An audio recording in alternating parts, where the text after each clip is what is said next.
Okay, we are back. You will notice David of Kustera and his tent are here. Did a little bit of leveling up, so he's at level 5, and the Avatar is at level 8. Although I noticed something interesting. I went on GameFAQs, and I looked at some facts, and I found out that the kid does have a default name. I don't get it. There was no name when I went to enter a name. But apparently his name is supposed to be Ray.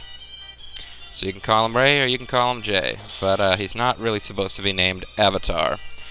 But I'm not going back and changing it. He will remain the Avatar. The Hope of Britannia, symbol of compassion and valor and humility and stuff. I don't know if being the Avatar means that you can be a holy warrior of Aquatilian, but we're going to find out. And yeah, I also loaded a save state so that I'm not poisoned. I went back to town and bought a couple antidotes just to be safe.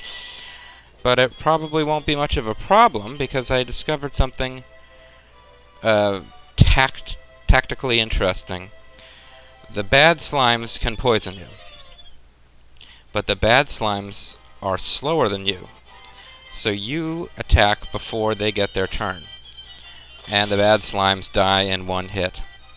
So there's really no reason, if you're a brilliant tactician like myself or Sun Tzu, there's really no reason that a bad slime would ever poison you unless you encounter more than one, and as of right now, I have yet to encounter more than one. You know what, I want to try something first.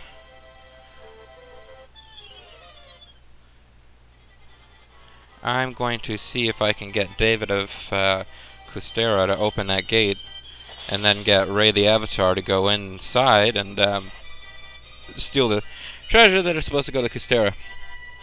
Because like I mentioned before, even though I've leveled them up now, and I'll probably use them at least a little bit, the Kustera really aren't that important or useful, so...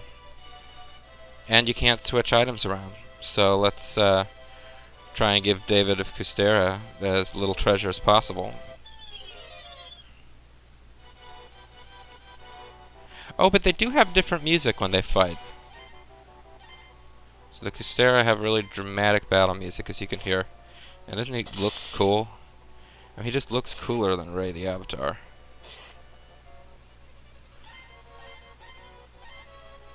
And he has cooler music than Ray the Avatar.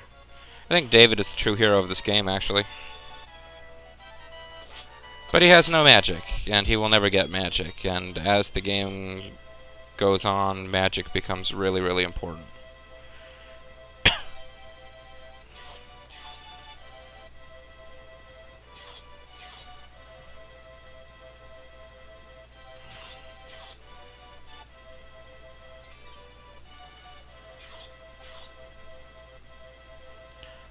You're being electrocuted!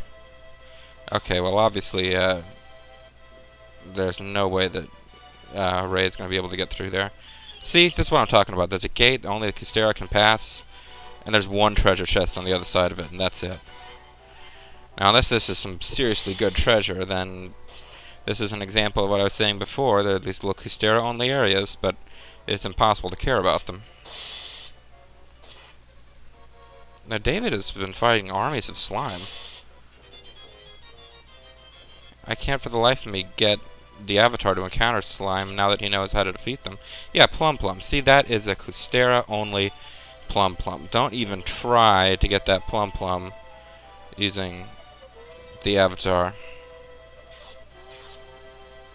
The Avatar has a battle with quills that he has to take care of. Now watch the quills have like super powerful poison attacks now that I'm in auto mode and can't really use any tactics. Okay, and continue to fight useless enemies. Yeah, this game is really big on hordes of generic enemies.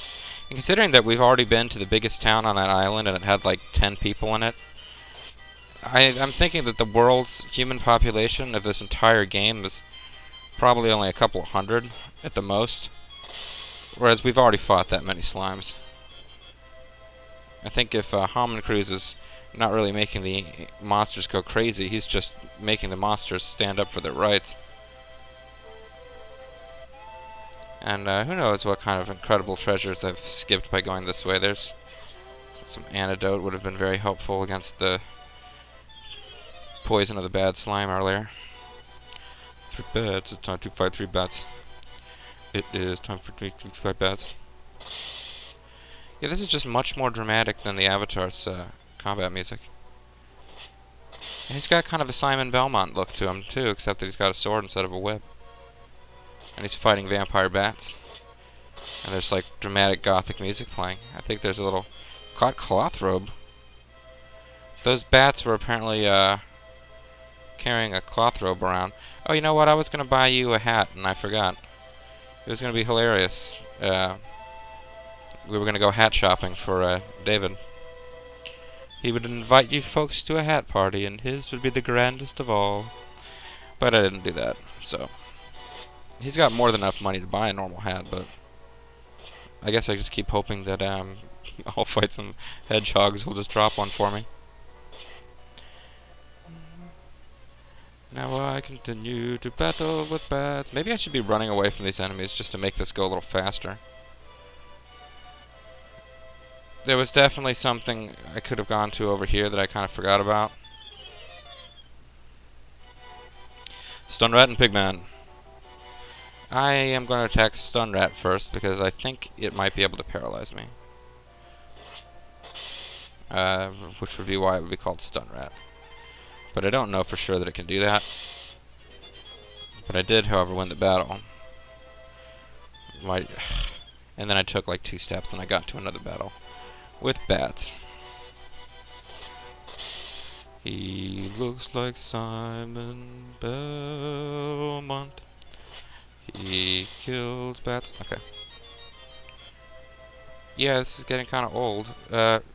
Oh. Some more of those mythical earthquakes. Oh, see, this is a Custera only path, so it's good that I came up here with him. And I got 50 gold, which I can use potentially buy a hat later. Now, let's trigger more earthquakes. Let's save the game. I sure hope I don't goof up this video because I forgot to make a separate save state just for starting this video. Oh, we're getting close to the top of this mountain. There's got to be something big coming. You know, this mountain has kind of a silver appearance to it. That rock has sort of a grayish, silverish tint. And I'm pretty sure that when we get to the top of the mountain, there's going to be a man there. So if you're thinking what I'm thinking, when we get to the top of this mountain, we're going to find the man from the Silver Mountain. It's my little Roddy James Dio tribute. You know, he's dead. Roddy James Dio died. That's awful. He was awesome. And now he is no more. And the very first Let's Play I ever watched was someone named Lord Vega playing Holy Diver. And this video apparently became pretty famous and well known because when I went and tried to look it up a couple of months after I first saw it, it was gone, but there were a couple of parodies of it that people had made. So apparently in a kind of weird, twisted YouTube sort of way, it got pretty famous, and people were making fun of it. But I, for one, I would like to salute Lord Vega for playing Holy Diver. And now I'm going to stop talking about it before I sound like I'm kissing up to somebody who's achieved YouTube fame. Which is kind of an oxymoron, but there you go.